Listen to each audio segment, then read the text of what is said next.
Olá, amigos da TV Cidade. Estamos hoje com CQV, Cidadania e Qualidade de Vida. E para falar de qualidade de vida, tem que falar de lazer, de esporte, de cidadão.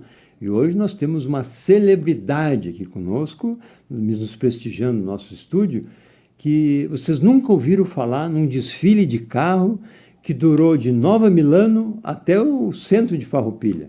E isso em 1980. Imagina a população daquela época, né? Por quê? Porque foi o primeiro grande campeão que a cidade conheceu. E é um farroupilhense da gema, que nasceu em Farroupilha, vive em Farroupilha e também vive pelo mundo hoje, né? João Campos. Quem não conhece essa grife, hein? Câmara 3 para te dar o teu oi aí. Olá, pessoal, tudo bem? Um prazer enorme estar aqui com vocês, contigo, Glacir. Fazia tempo já que a gente estava tentando engatar essa conversa aí. Estava prometido há anos. Então, fazia tempo já, mas antes tarde do que nunca, né? Sempre, sempre. Então, estamos aí. Um prazer enorme estar aqui com vocês e poder passar alguma coisa aí para o telespectador. Com certeza. João, tu é farroupilhense da gema, porque tu tu tem condições de morar onde tu quiser hoje, tem grandes negócios fora, né? Graças Mas tu faz esse ping-pong, Itapema, Farroupilha.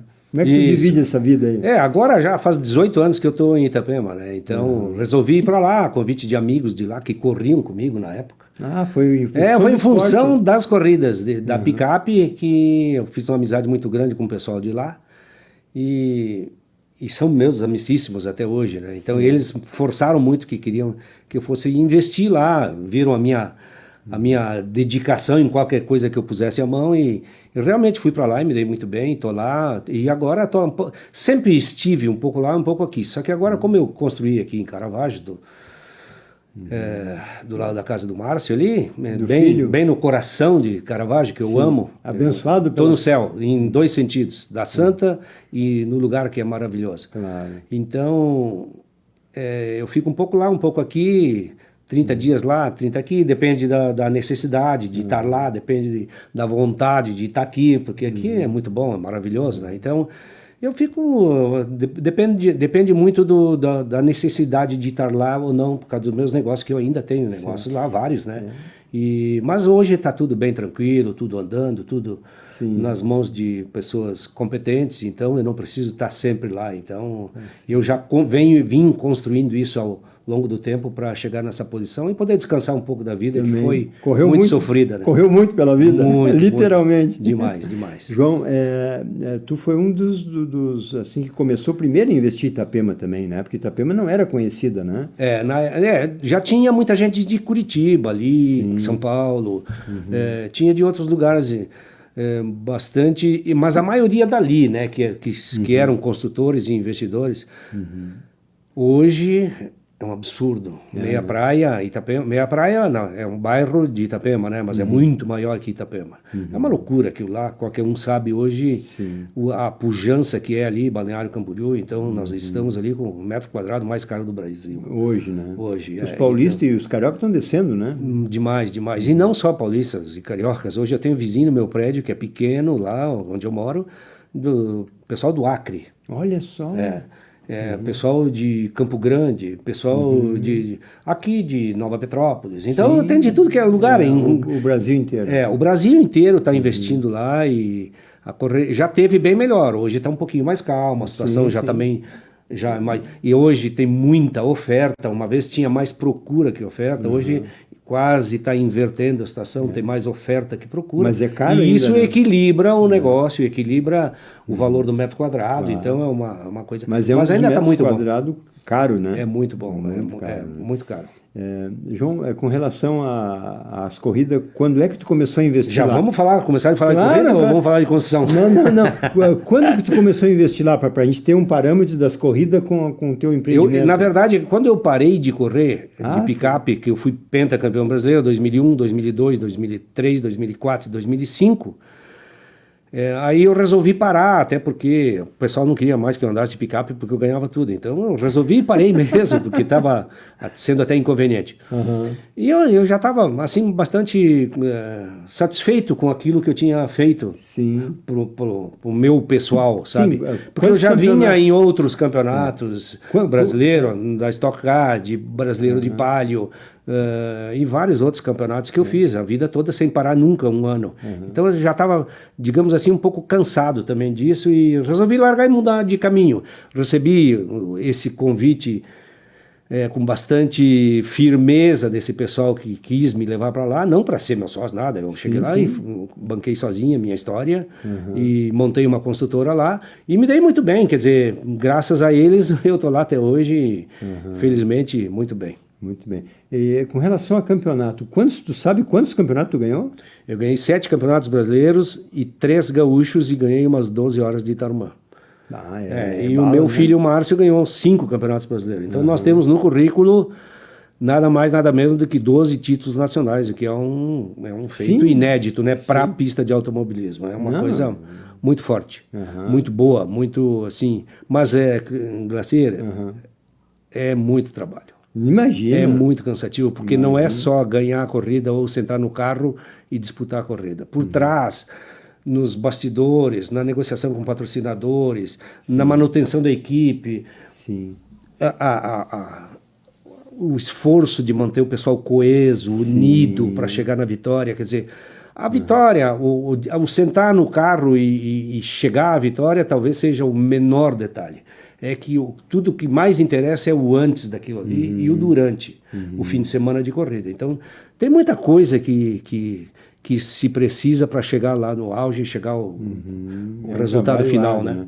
Isso tudo tem a saúde que tem que cuidar. Tem, tudo. E tu tinha que fazer exercício também? Muito. Eu faço até hoje, né?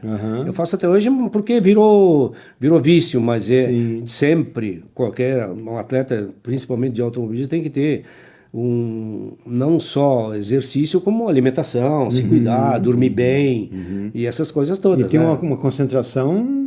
muito grande. O poder de concentração, eu te diria que é uma grande parte do resultado final.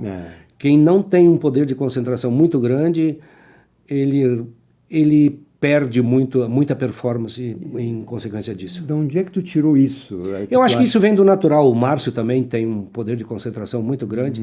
Isso eu acho que vem da pessoa mesmo. Da pessoa. Não, e tu vai adquirindo, tu vai treinando, quer dizer, em qualquer coisa que tu faz, tu tem que ter o esforço, tu tem que querer que aquilo aconteça. Então não existe bônus sem ônus. Claro. Entendeu? Por trás disso tudo tem um esforço muito grande, uma dedicação muito grande. E é uma série de coisas que envolve, né? Mas tem que manter muita forma. E eu, graças a Deus, estou em forma até hoje. É um guri, né? É um guri. Fiz 69 ontem, então... É um guri, tá louco. Vai longe. João, tu, pelas tuas corridas de sapateiro, vamos dizer assim, né? Tu começou como representante de calçado, tu sempre viajou muito, né? Sim. Mas tu acha que isso também te incentivou um pouco? Não, eu acho que isso veio desde a nascença. Eu sempre, quando fui criança, assim, na minha infância, eu sempre gostei de barulho de motor, de ronco. Na época, ali em Linha Paese, onde eu nasci, passava aquelas corridas de carreteira, entendeu? Que depois os filhos desses pilotos de carreteira foram disputar comigo nas pistas, os Fornari e por aí afora. O Breno Fornari passava ali? Sim. Olha só. Ontem teve uma pessoa aqui que conhecia o Breno, hoje tu E eu fui adversário do Nene, do Antônio Miguel Fornari, filho do Breno, muitos anos. 87, 88, 89, 90, 91. E aí, depois, em 92, eu fui para Stock Car. Eles eram ali da Farrapos, ali perto. Isso, Eles eram meus clientes do Bradesco. Legal. Os Fornari ali era famosíssimo. Sim. E muitos outros que tinham. Os Bertol de Bento. O Bertol correu comigo de Opala também. O meu primeiro ano que eu fui campeão de Opala não foi em 80, que você falou antes, foi em 81. Eu comecei a correr, eu fiz as últimas 2 corridas de 1980. E aí depois entrei no campeonato inteiro de 81 e aí fui campeão. Campeão em 81, então. Isso. Esse que deu o mega... Esse que deu o desfile grande aí, que nós fizemos uma festa maluca. Né? Hoje é caminhão... Era uma coisa inimaginável que um piloto no primeiro ano... chegasse lá e fosse campeão. Era uma coisa que não tinha nem... Era impensável. Na minha primeira corrida tinha 24 carros, eu larguei em terceiro e cheguei em terceiro. Não tinha como chegar lá sem nunca ter entrado no autódromo e largar em terceiro, andar na frente de 21. Isso, Tarumã. Tarumã, minha primeira corrida. A segunda foi em Guaporé, que eu estava liderando e quebrei o diferencial. Ah, quase deu também. Ia ser ali a primeira, mas foi no ano seguinte. João, foi muito bom. Mas assim, ó, nessa época tu tinha que idade para... 26. 26. Tu não tinha preparação nenhuma, nem de comida, nem de física, nada. Não, nessa época eu tinha muito pouco. Eu tomava muita cerveja. Não sei, mas a gente tinha a idade que facilitava muito, né? Mas aí também, logo depois, né, Glacira? Logo depois que a gente viu que a coisa começou a ficar séria, aí a gente começou a se dedicar, né? Aí começou... Foi um período muito curtinho, assim, que a gente relaxou. No início a gente quase levou como brincadeira, né? Sim, mas de 81... Mas quando eu comecei já a andar na frente, peraí, aqui tem... tá ficando interessante, vamos levar esse papo a sério. E aí foi. Tá, mas de 81 até 94, quando tu parou de ser, por exemplo, representante, te dedicou só ao automobilismo, tem uma data grande aí, né? No meio, sim, né? E isso tudo era só Opala, só essas coisas? Foi. Na verdade foi assim, eu fui campeão gaúcho de Opala e aí depois saí do Opala. Eu fui para o campeonato gaúcho de Fiat, que era muito disputado na época. Aí tinha grandes pilotos, inclusive o Nene Fornari. O Renato Conil, o João Freire, o Evaldo Quadrado, que infelizmente faleceu mês passado. Grandes nomes do automobilismo brasileiro. E tu no meio dos grandão. Eu no meio dos grandão e já metendo a fuça lá e andando com eles lá na frente. Sempre para mim... Determinado. Eu sempre fui muito determinado, não só nisso, em tudo que eu fiz na vida. E tentei passar isso para os meus filhos, graças a Deus está dando resultado. Todos são determinados. E aí, no 83, fiquei no Campeonato Gaúcho de Fiat e comecei a ter grandes resultados. E aí, um belo dia, eu recebi uma ligação da Fiat, o Yutaka Fukuda, que era o diretor de esportes, departamento de automobilismo da Fiat, do Brasil, em São Paulo. Me ligou, me mandando as passagens para uma reunião que ele teria comigo lá na Avenida Paulista 2 dias depois. E, na verdade, eu não sabia o que era. Mandou a passagem, eu fui embora, fui lá. Não sabia nem chegar lá, não tinha nunca, imagina se eu teria ido a São Paulo. Quer dizer, tinha passado em São Paulo antes quando eu era caminhoneiro, porque com 17 para 18 anos eu fui caminhoneiro. Tem essa história. Eu era...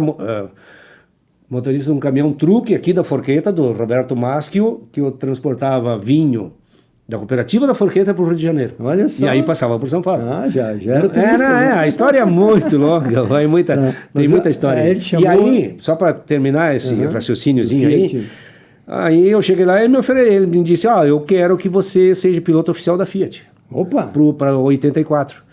E nós estamos convidando outros pilotos aí também, o Emerson Fittipaldi, o Icinho, toda essa turma. Correu com eles? Sim, em 84, o Campeonato Brasileiro de Marcas. E aí me ofereceu $6.000, eu acho, de salário na época. Era bom? Nossa senhora, será que eu mereço tanto? Já no segundo ano de automobilismo. E aí fui, né? Mas aí os carros todos, inclusive do Emerson, do Wilsinho, todos os carros da Fiat tiveram muito problema naquele ano com câmbio, quebrava as peças, tudo. E a gente não teve resultados expressivos. Ninguém que andou de Fiat aquele ano teve resultado expressivo. E ficou quanto tempo na Fiat? Só 84, porque aí eu resolvi não correr mais. Aquilo me frustrou tanto que eu disse, não corro mais automobilismo na minha vida. Aquilo para mim foi uma decepção. Tanto é que de setembro em diante eu abri mão do salário. Eu não quis mais nem receber de tão ruim que era o carro dele. Nossa! Os últimos 3 meses eu não quis receber. Bom, isso deu moral para ti mas aí, futuro, né? Um belo dia eu tô andando na rua aí, o Hugo Toso, que era dono da Max Farm na época, perguntou para mim, eu já tinha desistido de correr. Aí ele me disse, tu vai andar de que esse ano? Eu disse, não corro mais. Ele disse, esse ano que eu ia te patrocinar, tu não vai mais correr? Opa! Eu fiz uns 30 passos para frente e voltei. Digo, como é que é o negócio? Vamos conversar. E aí em 85 eu voltei a correr em parceria com o Evaldo Quadrado, esse rapaz que morreu mês passado. Mas com que tipo de carro? O primeiro carro aí foi, 85, foi um primeiro Fiat Uno nas pistas. Tu voltou pro Fiat? Fiat Uno. Aí em 86 continuei no Fiat Uno, foi meu primeiro patrocínio do Banco Meridional. Já é grandão. Aí a coisa foi encrespando, aí foi engrandecendo, foi crescendo. E 87, 88, aí 89 fui campeão gaúcho com o Egon Hersfeld, eram 42 carros. Com Fiat? Não, de Escort. Em 87 em diante já foi de Escort. Aí tu já estava grandão. 87, 88, 89 foi de Escort. Aí gerou outra máquina. Aí fomos campeões das 12 horas de Tarumã, com esse carro também, que bateu o recorde durante uns 8 anos de volta. Também enjoou de ganhar.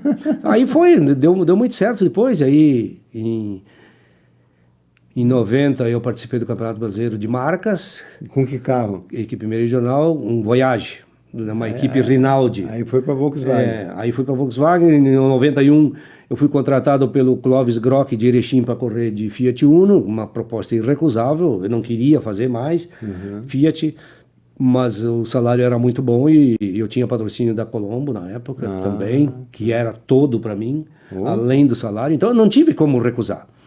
E aí fiz, mas aí voltou o Meridional me procurar, o pessoal de Caxias, da central aqui de Então Caxias. tu não vendia os caras que te compravam? Não é que dava muito retorno. Eu sempre trabalhei muito bem a parte do mídia. marketing. E isso foi fundamental a vida toda, né? Claro. Ninguém investe em quem não aparece, né? Não. Se a tua marca não está aparecendo. E felizmente eu tive patrocínio das lojas Colombo 12 anos. Meridional também foi 12 anos. Negociava direto com o seu Adelino. Com o seu Adelino. Sempre só com ele. E o Renato Belaver, que é um grande amigo meu. Um abraço para ele. Queridão também. E sempre dei muito retorno para as lojas Colombo. A recíproca é verdadeira. Certo. Entendeu? Sempre fiquei muito satisfeito com os negócios que a gente fez. E aí vieram me convidar, não, vamos para uma coisa maior, vamos fazer Campeonato Brasileiro de Stock Car. Eu tomei um susto, disse, nossa, quando tu não tá esperando, né, Gracinha? Sim. A coisa veio assim, mas tudo isso para mim? Porque não, te pega meio, eu não tinha pensado nisso. Mas tu era campeão de um monte de coisa. Mas aí, 2, 3 dias depois, a adrenalina vai baixando e vai dizer, acho que dá para nós encarar. Vamos lá. E aí, fui a São Paulo, contratei um dos melhores preparadores da época, o Jaime Silva, e fizemos uma grande apresentação aqui dentro do Parque dos Pinheiros. Com que carro? Um Opala. Voltou pro Opala? Que era todo transformado na época, né? Tu olhava assim, não parecia. Conseguimos desmanchar as paredes do Parque dos Pinheiros, colocamos lá dentro do restaurante o carro. Foi uma festa maravilhosa. Lançamento? Lançamento. Fez em muita Farroupilha. gente. Em Farroupilha. Trouxe toda a equipe de São Paulo para cá. Foi grandioso. Legal. Mas assim, eu queria voltar um pouquinho. O Fiat Uno não era muito inseguro? Tinha todo reforço especial? Tem até hoje. Mas é um carro preparado aí, né? Sim. Porque tudo. Carro de corrida não tem nada a ver com carro de rua. Sim, é muito preparado. Tudo diferente. Aí eles procuram manter sempre a parte externa mais original possível. Como é Stock Car hoje, tem o Cruze e o Corolla. Aquilo ali não tem nada de Cruze, nem de Corolla. Sim, é outra. É só... Mas é uma proteção para o piloto. Só para inglês ver, né? É uma proteção para o piloto, né? E me diz uma coisa, tu chegando lá novinho, assim... um piloto fresco, vamos dizer assim, no linguajar, né? E o Emerson e o irmão, como é que se tratava? Não, na época era só o Wilson que andava de Stock Car. Eu vou te dizer uma coisa, o Wilson faleceu agora há poucos dias. Sim. Me doeu muito porque eu sempre comentei em casa, o Wilson sempre foi um cara assim muito reservado, muito fechado, até mais do que o Emerson. Na época que eu corria de picape, o Emerson Fittipaldi era o nosso embaixador. Sim. E era ele que entregava os troféus nos pódios, praticamente todos os autódromos. E a maioria dos troféus ele entregou para mim. Então, já era conhecido. Porque a gente ganhava quase tudo, né? Não, mas aí o Wilson era um cara muito fechado. E na Stock Car, por incrível que pareça, a gente tinha uma amizade, um respeito dentro da pista. Eu estava comentando até com a minha esposa há poucos dias, o dia que ele morreu ali, por aqueles dias, que foi a semana passada. Foi recente. Foi recente. Que ele era um dos únicos pilotos assim que a gente terminava um treino, terminava uma classificação, terminava uma corrida, um ia no box do outro para conversar e fazer comentários sobre a corrida. Muita coisa bem legal. Um parceirão. Parceirão, assim, mas eu não sei... Eu até fui visitar ele no escritório dele em São Paulo uma vez, quando o Christian estava andando na Fórmula Indy, que ele administrava, e a gente conversou muito, jantou lá, e tal. Isso depois da Stock, né? Sim. E tive uma amizade muito grande com esse cara. Eu sofri muito por esses dias passados aí com a perda Mas dele. com o Emerson tu não tinha contato quase? Não, só nos autódromos. Era mais com o Wilson. Não, com o Wilson era bem maior. Tu vê, a gente acha... E eu teria muito mais motivo quase com o Emerson por causa dos períodos... Embora que com o Wilson também nós ficamos 4 anos andando junto. Uhum. Então foi Mas bem tu legal. ganhava dele. Não, eu ganhava dele, ele ganhava de mim. A primeira corrida eu lembro de Ômega, que foi o lançamento do Ômega no Brasil. A primeira corrida, a abertura em Goiânia. Que até tem um detalhe aí, o meu carro era tão bonito na época, os caras foram tão felizes lá de Cascavel que fizeram o layout, que a Globo chamou, a chamada da Globo no Esporte Espetacular ficou 2 anos e meio, quase 3 anos. Com o teu carro. Com esse carro numa curva de Goiânia dessa primeira etapa. Bah. Ele vinha, o carro vinha assim, chamava assim, aparecia todo o carro, assim, parava a imagem. Bah. Ficou quase 3 anos essa mesma imagem no Esporte E quem era o Espetacular. patrocinador? Banco Meridional, Tu vê. Lojas Colombo Tu e Ficou barato o patrocínio. Cláudio Vogel na época, eu acho que era. As telhas? É. Tu vê, ficou barato o patrocínio, né? Nossa, Não foi assim? só aquela chamada pagou Deu. todas as contas de todos os anos. Deu. Independente dos anos todos que a gente correu. Sim. E no lançamento do Ômega em Goiânia, na primeira corrida foi a primeira corrida que eu fiz com esse pessoal de Cascavel, que era do Ângelo Jombelli, que foi tu fala- tricampeão brasileiro com o Ingo. Por que tu fala no pessoal de Cascavel? O que é uma equipe? A equipe era de lá. Eu saí de São Paulo e fui para Cascavel, numa outra equipe. Eu mudei de equipe. Cascavel conseguia competir com o São Paulo? Mas Cascavel foi tricampeão brasileira de Stock Car com o Ângelo Jombelli e Ingo Hoffmann. Eles o eram Ingo Hoffmann muito é profissionais. conhecido, né? Sim, sim. Então, aí eu fui para lá. E nessa primeira corrida, o Ingo fez o primeiro tempo na classificação, o Jombelli o segundo e eu o terceiro. O Wilson o quarto. E depois vinham os outros 25. E a corrida... Os outros. Mas tinha Paulo Gomes, tinha Fábio Sotomayor, Sim, tinha sim. Adalberto Jardim, Nossa, tinha muita gente boa. Não tinha o filho do Galvão também? E não, esse entrou depois. O Cacá Bueno entrou depois. Era muito ruim no início o Cacá. Ele melhorou bem 2, 3 anos depois. Ele inclusive andou comigo, o Cacá, 2 ou 3 campeonatos de brasileiro de palio. Que também sempre andou lá atrás. Aham. Tinha o patrocínio. O Cacá cresceu muito de 2000 para frente. Tá. Tu já estava quase... E aí largamos lá nessa corrida em Goiânia, primeiro, segundo e terceiro, e chegamos na bandeirada, primeiro, segundo e terceiro. Eu não consegui passar o Jombelli não conseguiu passar o Ingo, e o quarto era o Wilson e o Fittipaldi uma reta atrás no fim da corrida. Olha só. Foi muito lindo, uma corrida fantástica. Deixaram ele Mas nós chegamos assim, os 3, diferença de segundo. 10º de segundo.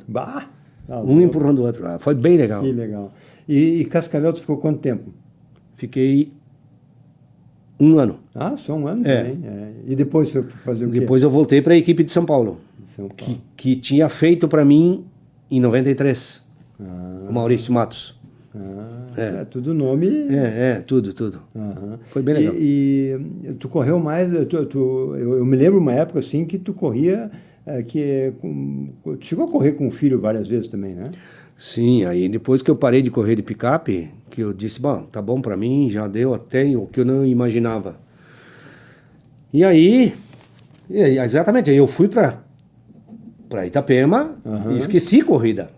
Daí tu tava dos negócios. Aí eu já tinha minha oficina muito linda, bacana ali, que depois eu vendi, e deixei tudo ali dentro. 250 troféus, deixei tudo fechado e fui cuidar dos meus negócios. Fui ganhar dinheiro com construção civil. 250 troféus. Mas um monte estragou agora. Até estou fazendo um espaço lá em Caravaggio para eles. Em seguidinha tu vai lá, tu vai ver. Vamos filmar ali. Tem umas coisas bem interessantes lá para te mostrar. Aí tu deu essa parada para ir para os negócios.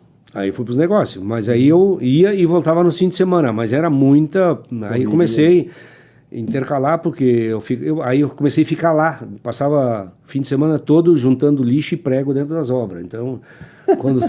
Coisa de italiano normal, né? Eu era muito Sim. obcecado pela coisa. Sim. E eu concentrava muito o trabalho em cima de mim. Então, como eu não tinha família lá que me ajudasse e tal, que ajudasse a distribuir as tarefas... Sim. E dizer para ti, João, vem cá também. Eu concentrava muito em cima de mim. Eu comecei a me desgastar muito, entendeu?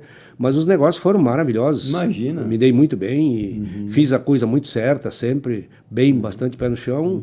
E aí chegou um ponto que eu disse...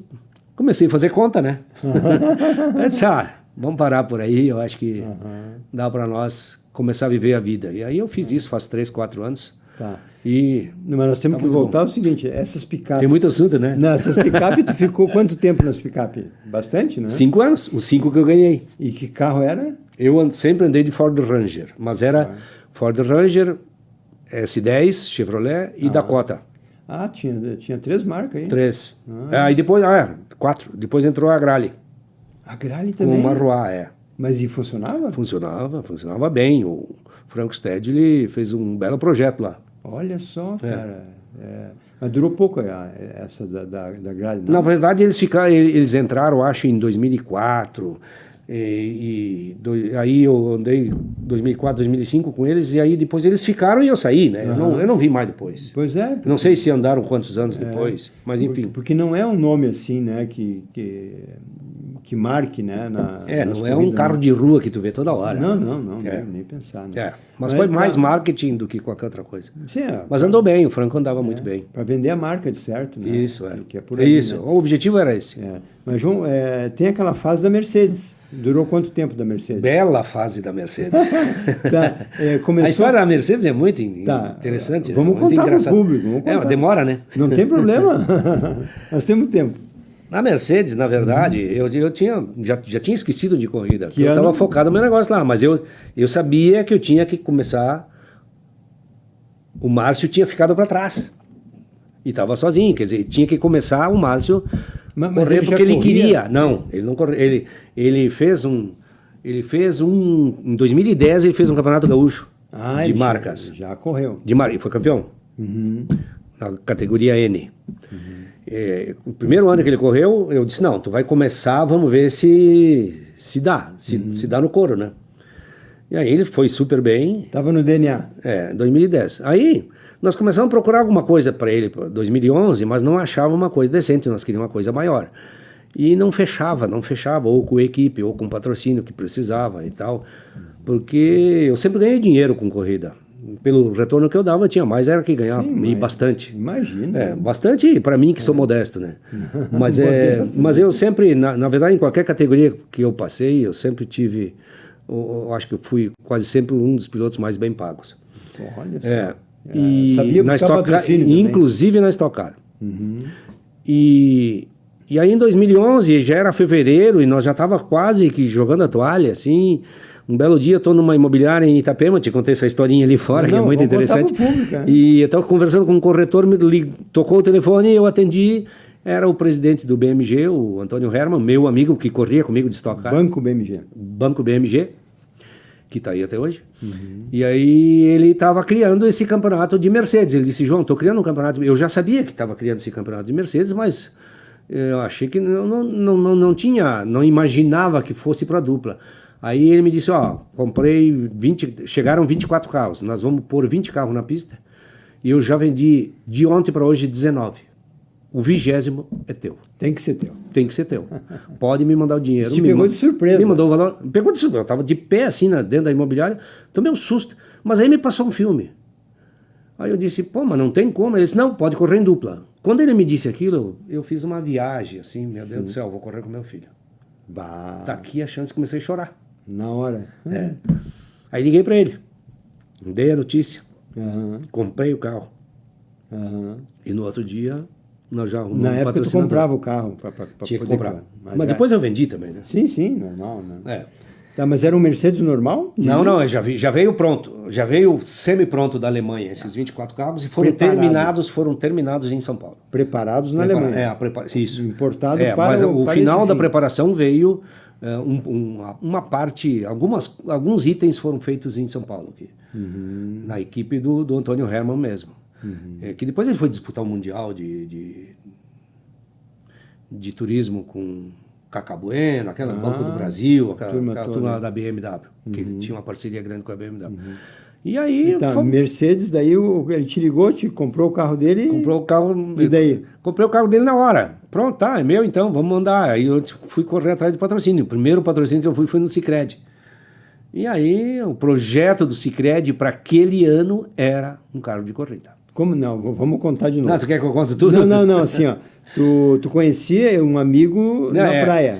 Na verdade, é um amigão meu, que é até hoje, Sim. meu contador, o cara tem muitos negócios lá, e era presidente da Sicredi Litoral na época. E eu liguei pro cara, assim que eu comprei o carro, na mesma hora liguei para ele e disse, preciso de uma reunião contigo, porque eu me lembrei do Sicredi.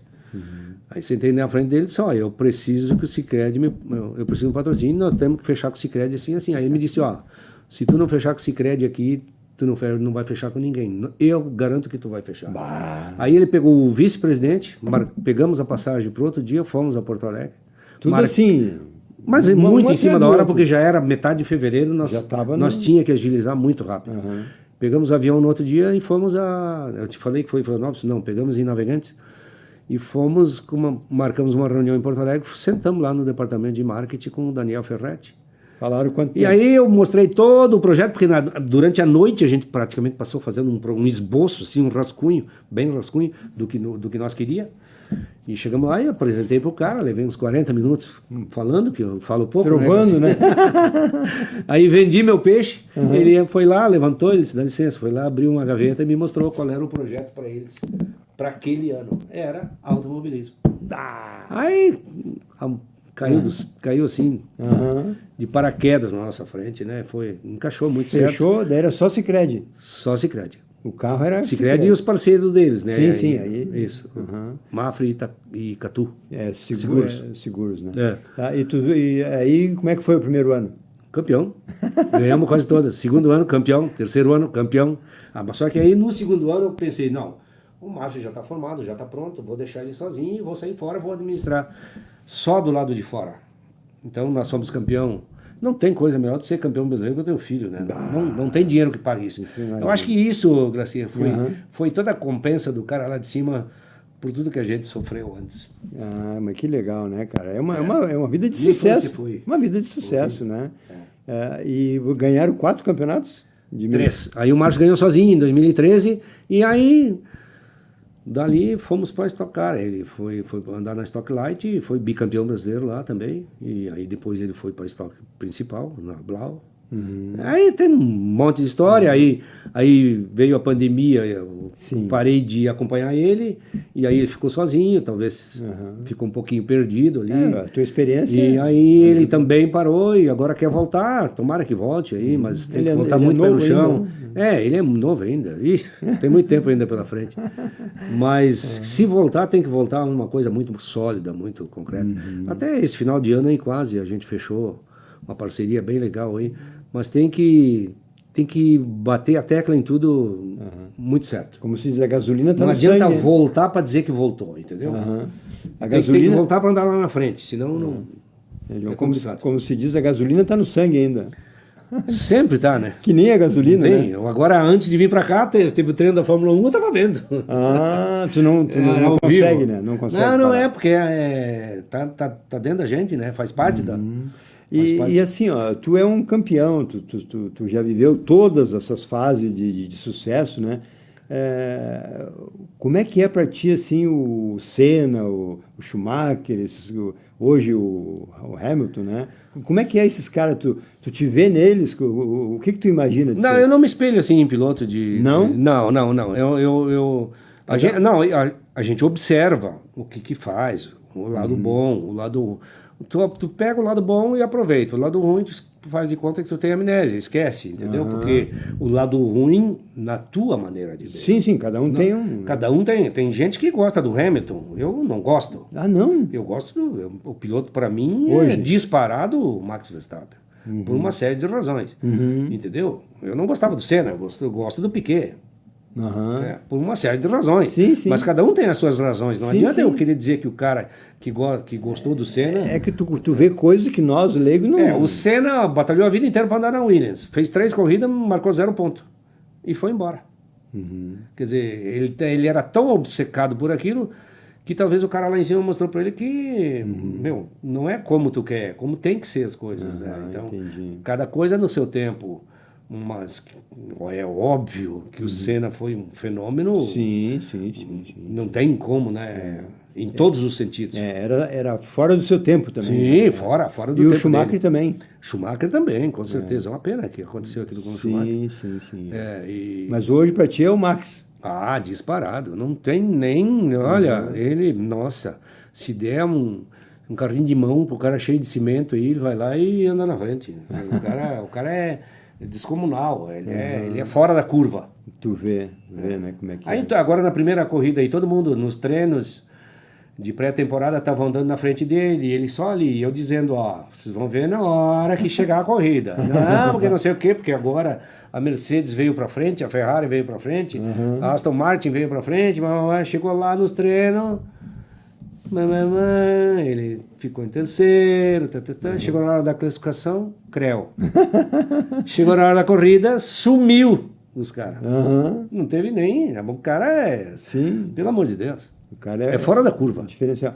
Às vezes não combina o piloto com a máquina que ele tem. Mas isso também tem muito do pai dele, né? Ele sofreu muito na mão do pai dele, do Jos, que agora está lá com uma confusão interna dentro da equipe. Ele sofreu muito na época que ele andava de kart com o pai dele, né? O pai até tem uma história real essa. Ele perdeu uma corrida lá de uma besteira que ele fez. O pai dele deixou ele voltando para casa. O pai dele parou 50 km antes da casa dele, desceu num posto e largou ele e foi embora. Ele era uma criança. Olha o trauma, né? Isso, tiveram que ligar para a mãe dele e buscar ele. Olha só que pai, hein? E essa história é real. Né? Então, mas o Max hoje é o que é, sabe o que sabe, tem o talento que tem. Ele tem aquela gana que ele tem, aquele poder de concentração, que é uma coisa invejável para muitos pilotos. Graças ao pai dele. Talvez foi aquela educação rígida lá atrás, aquele foco que ele fez ele manter. Sim. E castigando aonde ele errou, para ele aprender a ser o cara perfeito que ele é hoje. Tu vê só como é que é. A dor ensina a gemer, né? Exatamente, a dor ensina a gemer. Os pais diziam para nós. Então, aí o pessoal agora, porque o pai dele não tem que estar se metendo em politicagem dentro da equipe, não sei o quê, bababá, porque não sei o quê, deixa o Piá. Mas o Max só é o que é hoje graças ao pai dele. Então, como que ele não tem que se meter? Que idade tem o Max, será? O Max tem 26. Não, é um guri ainda. É um guri, começou a correr com 17. Imagina. Com 17 já ganhou corrida. Ai, barbaridade. E o pai corria também ou nada a ver? Sim, o pai corria de Fórmula 1. O pai já era... Teve 3 pódios, eu acho, na carreira, correu 100 e poucos grande prêmio. Não foi ponto, não. Sempre foi o pelotão do meio. E batia muito. Ele era muito louco, muito porra louca. Mas ele teve, se eu não me engano, 3 pódios. Mas nunca fez uma pole, nunca fez... Mas me diz uma coisa, João. O João pelo João, tu era louco ou tu era arrojado, tu era focado? Talvez em alguns momentos eu era louco. Tu tem isso aí? Sim, talvez... Tu tá falando dentro da pista ou dentro antes da de pista. começar a correr? Não, Dentro da pista não pode ser louco. Tu tem que ser arrojado. Às vezes tu tem que tomar umas atitudes que muitas pessoas considerariam que tu é louco. Mas tu tá ciente. Mas tu tá ciente do que tu tá fazendo e com poder de concentração que tu tem que estar absurdamente elevado.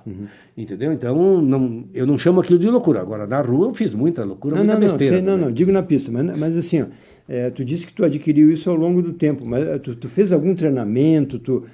Qual era a tua tática de concentração? Eu não fiz nenhuma escola de pilotagem. Eu nunca andei de kart. Não fiz nada. Eu sempre fui de observar. Eu observo e nunca...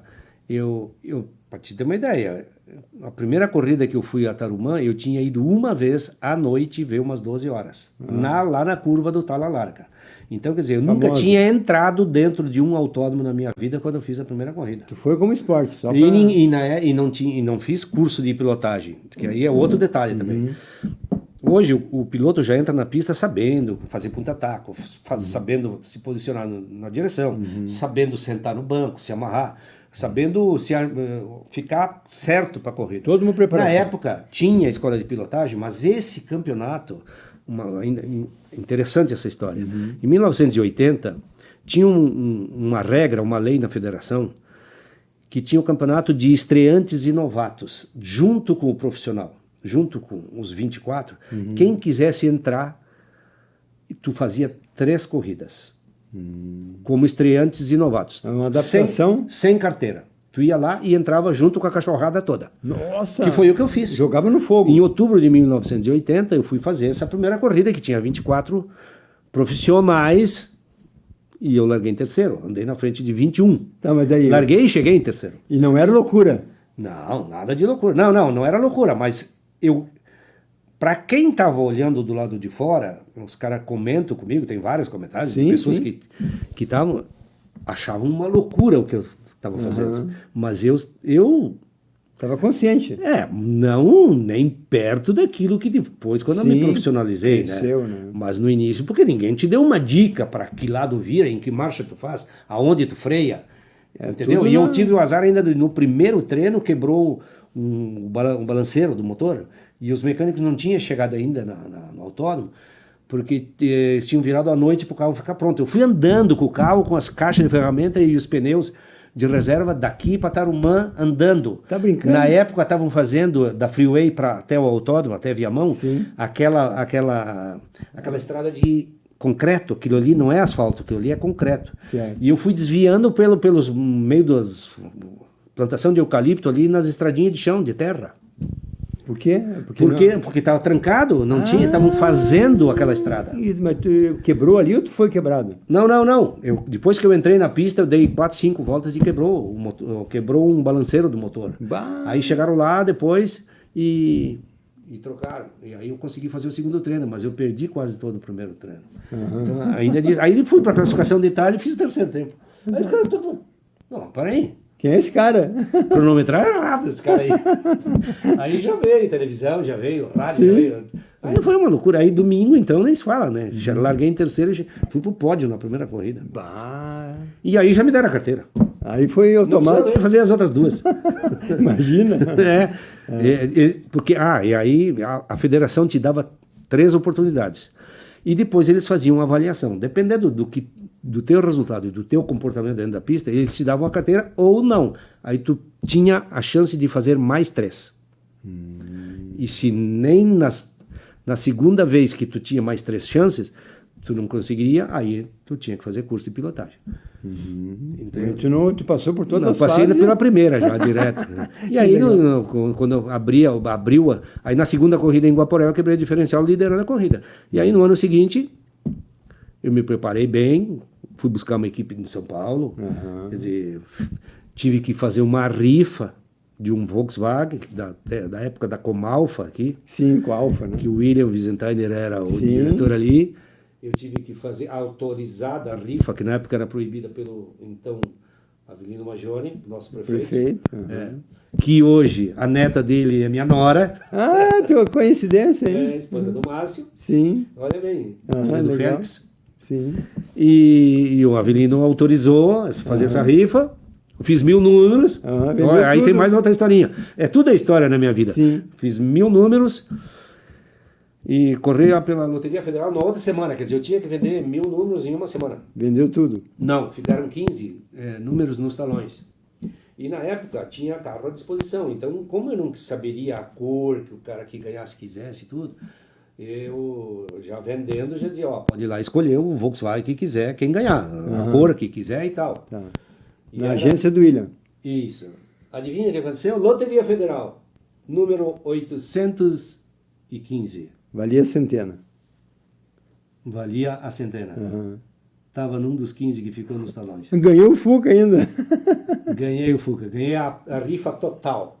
Aí eu fui buscar a equipe em São Paulo, aí eu fiquei com dinheiro. Aí eu fui buscar a equipe em São Paulo, contratei, veio o Carlão pra cá, o Fábio Souto Maior. Ficamos uma semana treinando em Tarumã ali e tal, bababá, só ele andando e acertando o carro. Troquei de carro, porque na época eu tinha uma sucata, né, que o trem tinha batido aqui nos trilhos de trem, cortou o carro no meio, fui lá na chapeação do Roque Ornag e comprei esse carro. E aí fui pra pista, tinha até teto de vinil. Nossa! O carro, eu nem tirei o teto de vinil. Então é um monte de história. Tá, e aí eu troquei de carro e preparei um outro carro, aí foi decente e aí fui campeão. Tá, porque chegou na metade do campeonato, eu estava liderando o campeonato e não tinha dinheiro. Eu estava em segundo no campeonato. E eu disse pro prefeito, sentei na frente dele e disse, eu quero ser campeão, mas eu preciso de dinheiro, eu não tenho mais dinheiro, os patrocinadores não estão dando o suficiente e eu preciso... Ele disse, não, dinheiro eu não posso te dar, mas tu faz uma rifa que eu te autorizo. Eu disse, não, é proibido. Ele disse, não, pode fazer que eu a rifa te salvou. Aí me salvou, e aí ficou nos 15 Dentro dos 15 números que não foram vendidos. Não precisou comprar um Fugger. Mas teve muito amigo meu aqui em Farroupilha que não comprou os números. Ah, é? Sim, que se dizem amigos. É passado. Mas eu sei quem são. Mas é passado. Mas tudo bem. Esses não participaram do desfile depois, da vitória. Ah, não? Não. Faz parte também, né, Faz João? parte. Eu acho que é muito importante, dessa pequena experiência que nós estamos passando para os nossos telespectadores, o teu foco, a tua determinação, a tua concentração. Isso estava em ti, tu disse, né? Tu buscou isso ao longo da tua vida. Mas tu já deu palestra, consultorias, né? Falando para as pessoas como é que é isso, né? Mas tu não treinou nada de concentração?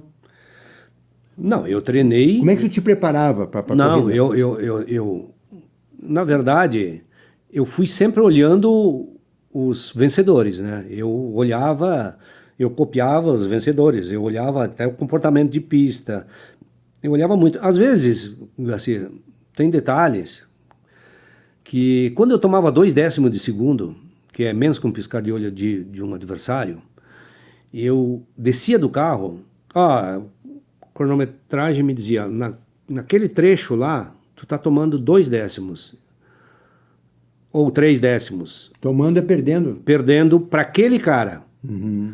E só lá. No resto, às vezes, tu até é superior a ele. A tua diferença para ele está sendo naquele trecho lá ou naquela curva. Porque a cronometragem tem condições de fazer isso, a cronometragem da equipe.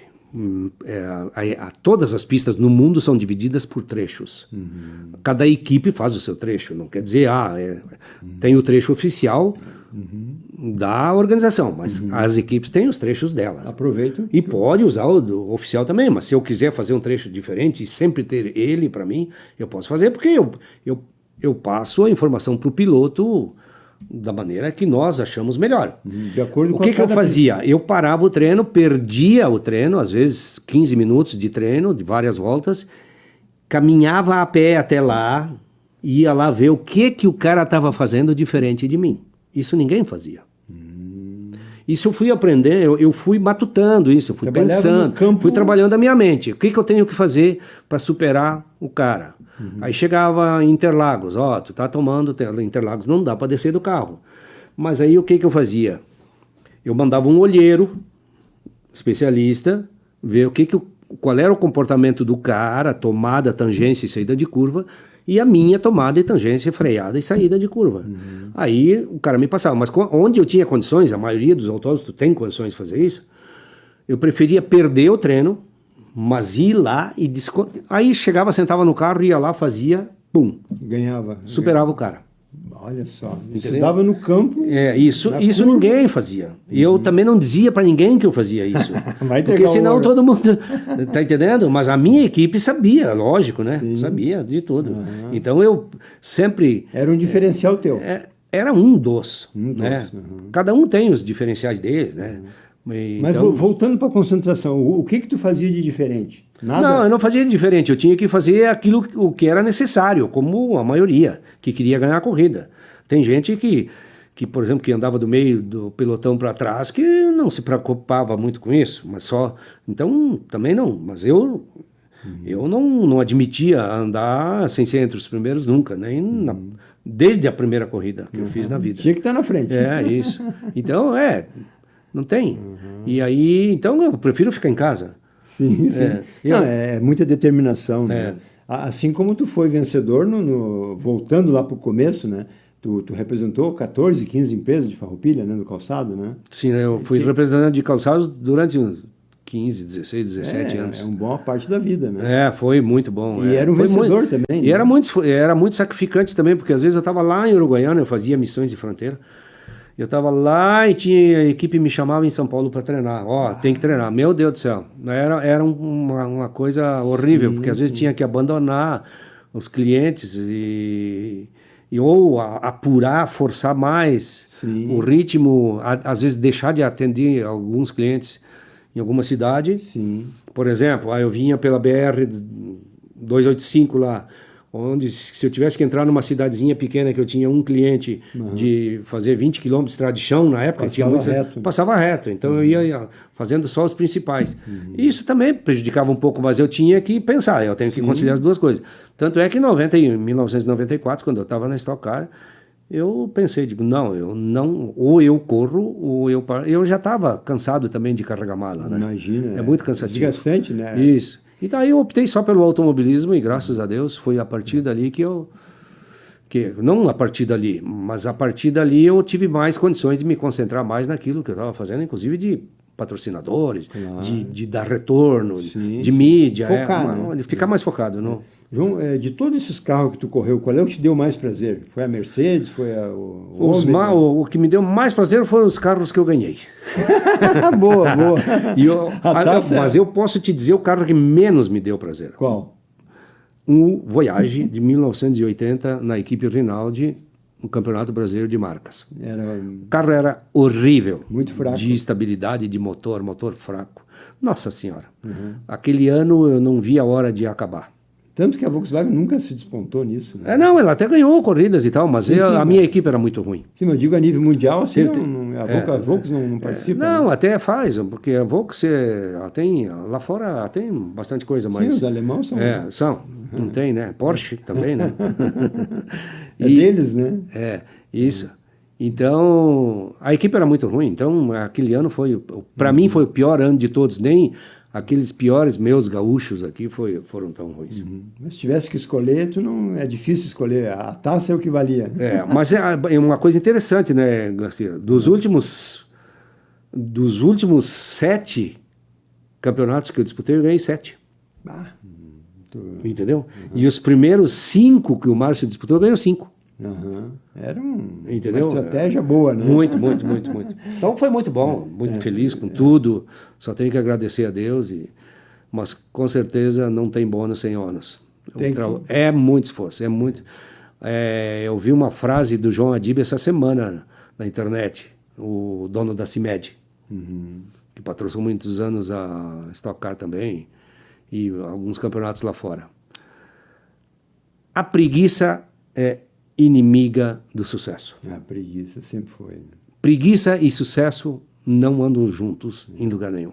Não cai do céu. Não tem jeito. E não tem jeito de você fazer uma coisa certa e dar errado. Se você fizer a coisa certa, vai dar certo. Se você fizer a coisa errada, vai dar errado. Não tem como uma coisa errada dar certo. E não tem como uma coisa certa dar errado.